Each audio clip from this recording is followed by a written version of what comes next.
smoky coal ovens result in extremely high rates of lung cancer and NET.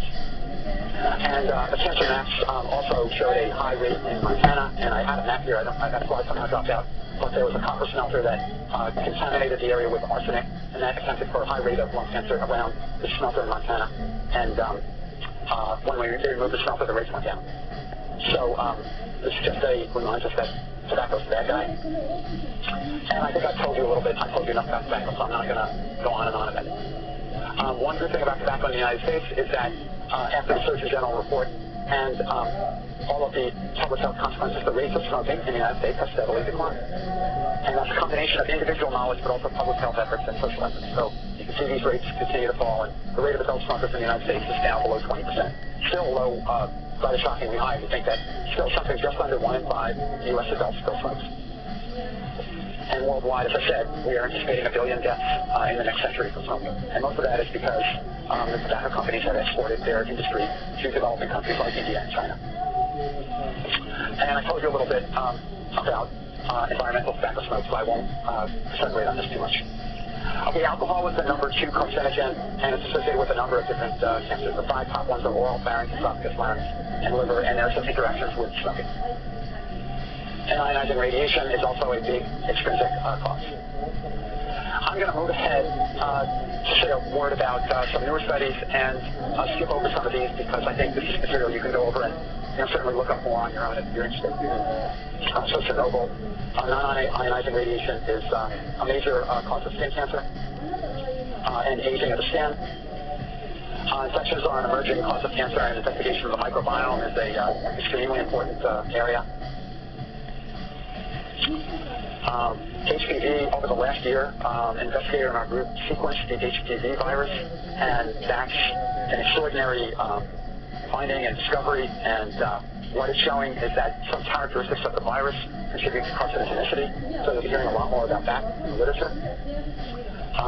Fusobacterium is prevalent in colorectal carcinoma, and I think that you're going to see a lot of discoveries with regard to colorectal carcinoma as a number of studies of the fecal microbiome mature.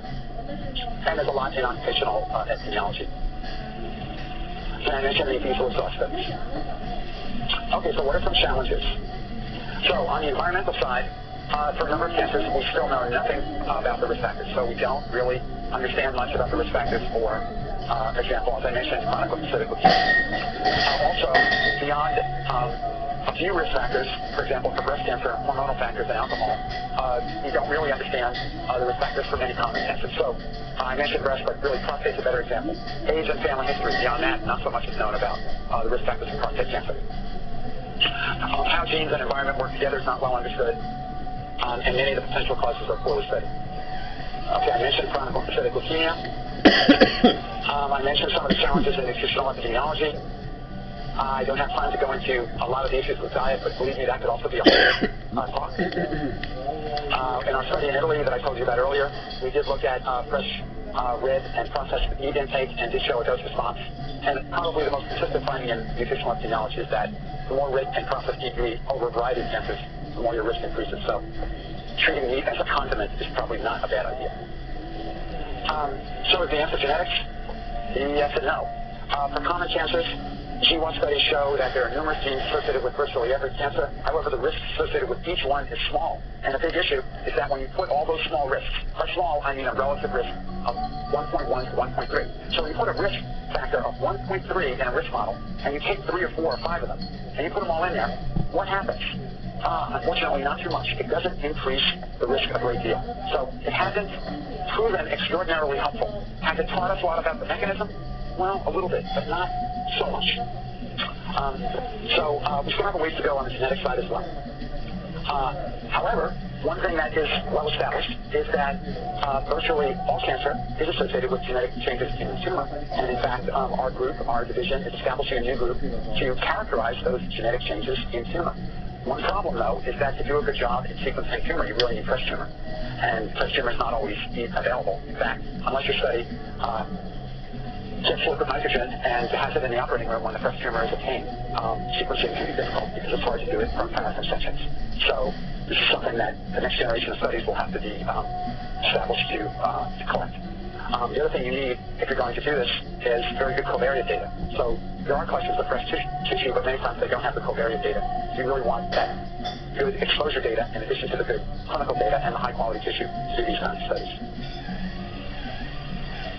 Okay, so I'm not going to go into the details of genetic studies, but there are studies that focus on germline, and there are studies that focus on tumor tissue, and there are family and population studies, and there are studies that look at everything, agnostic studies, and there are studies that look at specific candidate genes. Virtually every tumor has a genetic component, and this is shown by one example in lung cancer. But every study, when you look carefully at family history, tends to show excess risk associated with family members with cancer. And here's an example of 1.57, or about a 60% increased risk if you have a first-degree relative with cancer, after adjusting for every other risk factor. Okay. So, I'm going to skip over some of the genetics and just tell you, touch on two more topics. What is molecular epidemiology? Well, traditional epidemiology started out just by relating exposures to disease. So how many people smoked? How many cases and controls got lung cancer? We do some simple calculations and determine if there's an association.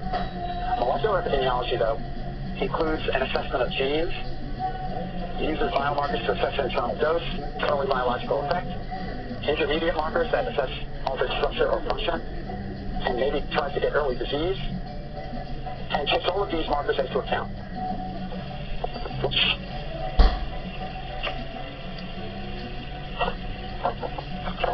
So this is the idea of molecular epidemiology, which emerged about 2 decades ago. As I said, we did a lung cancer case control study where we actually got the tumor, put it in liquid nitrogen, gave it to the pathologist, we sectioned a piece of tumor, and we put it immediately in liquid nitrogen. We paired this with a questionnaire that gathered all that covariate data. And so, for example, when we looked at the information on meat, we would assess things like doneness, because there was data that suggested that the amount of heterocyclic amines in meat was related to the time and temperature that you cook meat. So burnt meat had a lot more heterocyclic amines. So to address this question, we would assess how people would respond on the questionnaire to how they cook their meat by looking at a picture. So molecular epidemiology accomplished a lot of things. Examples showed HPV was the cause of 100% of cervical cancer. Before they actually were able to assess HPV, they would get associations with, for example, number of sexual partners. So that was a good piece of information that suggested that, an infectious agent could be working here. But actually sequencing the virus established this in a much better way. Another study showed that cutting down on smoking is ineffective. Why? Because biomarker studies showed that you would alter the topography of how you smoke in a way that you still absorb the same amount of carcinogens. Why? Because you're addicted. You're addicted to nicotine. So your body alters the way you inhale the cigarette smoke so that you can still get the same amount of carcinogens. And of course, GWAS studies were all based on biomarkers. Okay, and then there's integrative epidemiology that adds behavior, like that time for cigarette that I told you about, and outcome. So not only do we look at disease, but we look at whether people survive. So that's the term integrative epidemiology. It's kind of added on to molecular epidemiology when you add behavior and outcome. Okay. And a lot of these studies are done in consortium. And the consortium tried to harmonize the different questionnaires by using online resources like Benex. I've almost used my hour, so I'm going to take 2 more minutes and then stop and let you ask a few questions. Just to tell you that there's a lot of exposure areas that have not been able to be studied with traditional approaches. And I'm just going to mention these. These are kind of the future. So one is sleep, and traditional questionnaires tended to ignore sleep. But sleep is incredibly important. And the new generation of apps that many of you probably have, like the Fitbits, automatically report sleep. And it provides a wealth of data. And length of sleep and timing of sleep is clearly associated with a number of conditions. So this is an area being explored. Physical activity and inactivity is also super important, and there's a recent study that showed associations with cancer. Very difficult to collect information in the questionnaire, but again, these Fitbits and other devices can collect information. Heart rate, both resting heart rate and variability in heart rate are important and need to be studied. Social factors, there's been data that come from Framingham showing that a lot of important traits like obesity and smoking tend to be linked to your social network. It's a study showing that most voters tend to only know voters who vote the same as they do. So this is a factor that needs to be studied a lot more. Your geographic location, your zip code, is an incredibly important determinant of what diseases you'll ultimately suffer from. including ergonomics. Smoking can be determined by these devices, by the movement of your arm, just as your Fitbit records your steps based on a certain movement. Smokers can be characterized by the same kinds of movements. Weather and climate hasn't been much studied, but can be now. And circadian variation is an area that I'm spending almost half my time now studying. And all I'll say is that circadian dysregulation looks like it has very important associations with 4 conditions: mood disorders, obesity, diabetes, and cancer. And I don't have enough time to go into it now, but you can answer questions if you want. I'll stop there. Thank you.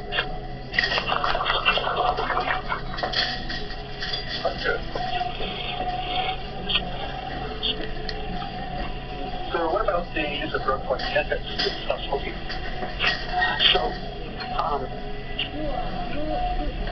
the use of drugs in smoking cessation is incredibly important because the point prevalence of success at smoking cessation at 1 year is only about 5%. In other words, someone just says, I'm quitting. I have quit. I stopped smoking today, and I quit. 1 year later, if you come back to that person, 5% will have succeeded. However, if you, in succession, apply a number of methods. The first is counseling. Simple counseling at least doubles the rate of success. Then nicotine replacement, again, doubles the rate. So you're going to get up to 15-20% by nicotine replacement. Then first-generation drugs like bupropion that also help a lot. The best of the drugs is Xanax, which actually goes to the nicotinic receptor and is very effective. Now, the problem with Xanax is that it had one of those black boxes that, because apparently people had a variety of nasty side effects, which may have been related to genetic subtypes. And I believe, and I'm not up on the very latest on this, that the FDA removed some of those restrictions recently. But Xanax is a pretty effective intervention, and the combination of counseling and multimodality drug use can improve smoking cessation success to the range of 50%. So it's clearly effective, and I would say that anyone who's contemplating smoking cessation should definitely get counseling and try one or more of these methods to maximize their success. And also, if they tried in the past and haven't succeeded, that doesn't hurt them at all. Each successive chance improves the chance that they'll succeed. So it's tremendous health benefits of quitting smoking at any age.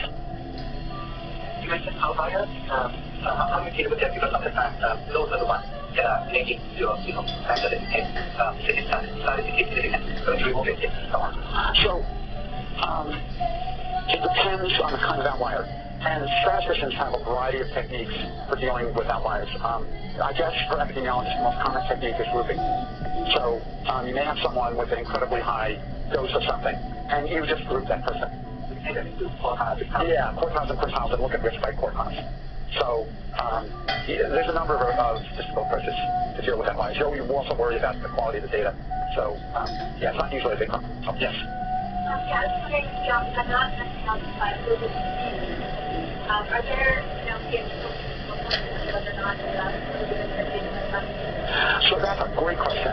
And I think the key items are that slide I showed earlier on, but the quality of the control group, the size of the study, and the confidence intervals. It's really important. You don't want to just look at the p-value, but the confidence intervals. So a statistically significant result should not include 1. So, for instance, you might say an odds ratio of 5, but if the odds ratio is 5 and the confidence intervals are 4.5 to 5.5, that's a very strong result. If the confidence interval is 1.1 to 20, you really want to look at that study carefully. I think, the main thing is read the methods carefully and, kind of be suspicious. Look and see if they quote a response rate. How many people actually participated in the study compared to the number that were invited. And then the other thing is covariates. What did they adjust for? I feel kind of bad for people that look at these studies that don't know the details, because many times I see, we adjusted for smoking. And I look at, how did you adjust? And they said, well, we adjusted by saying they were a smoker or a non-smoker. What? Okay. What that means is you looked, how did you treat former smokers? Okay, they're at risk. So you took current and former and non-smokers that you adjust for. Each one is an indicator variable. And what about the strongest variable associated with smoking-related disease is the duration of smoking. So if you didn't take duration into account, then most of the effect of smoking is still there, even after an adjustment for current smoking. So you have to think, wow, smoking is still the most important thing. So if you did a biomarker study and you just adjusted for current smoking, still, duration and quantity of intensity of smoking are the main drivers. And you never know that. They say, oh yeah, we just have smoking. Sorry, cool. So I put my email there. I have my hand out. Any questions? Don't hesitate to email. Thanks a lot. I was trying to walk out with that. Okay, we have one announcement. We're going to be doing the pathology core visit right after this next lecture. So people can just wait out in the hall, and then I'll walk you over to Building 10. I don't want you to get lost. Building 10 is very complicated. So our next speaker is Hao Bin Chen. He got a MD degree from Shanghai Medical University in China. He got a PhD degree from New York University. Subsequently, he was a research assistant professor at New York. Then he did a medical residency in Brooklyn. He came to MCI in 2013 as a clinical fellow in the thoracic and GI oncology branch, and now he's an assistant clinical investigator. He's going to tell us about small cell lung cancer. Over. Thank you so much, Terry. And thanks for the previous lecture. So it really kind of helped to let you know that smoking is actually the most important environmental etiology of the lung cancer. So today actually I'm going to talk about the small cell lung cancer. So here's a little bit of background information around myself. As Terry mentioned that actually I have medical education in China and then came to the United States for PhD education. And I always wanted to be a physician scientist, so that's why I kind of came back to do the residency training and then fellowship training. So about 3 years ago, I did the exact same thing as you're doing right now by attending the TACO courses. And I learned a lot, and I feel really honored to be here to give a talk on the small cell lung cancer. All right, so yeah, let's just start in. So this is the outline of my today's talk. The lung cancer can be roughly divided into two major types, small cell lung cancer and non-small cell lung cancer. So the later also include the three histological subtypes, including the lung adenocarcinoma, squamous cell carcinoma, and the large cell carcinoma. And Dr. Zhao is actually going to give you a talk on the non-small cell lung cancer in the next month. And the reason to classify the lung cancer into small cell and non-small cell is because small cells behave very differently from the non-small cell lung cancer. Small cells tend to metastasize very early in its course, and the prognosis of the patient with the small cell is also much worse compared to a non-small cell patient. And small cell lung cancer comprises over 10 to 15% of all lung cancer cases.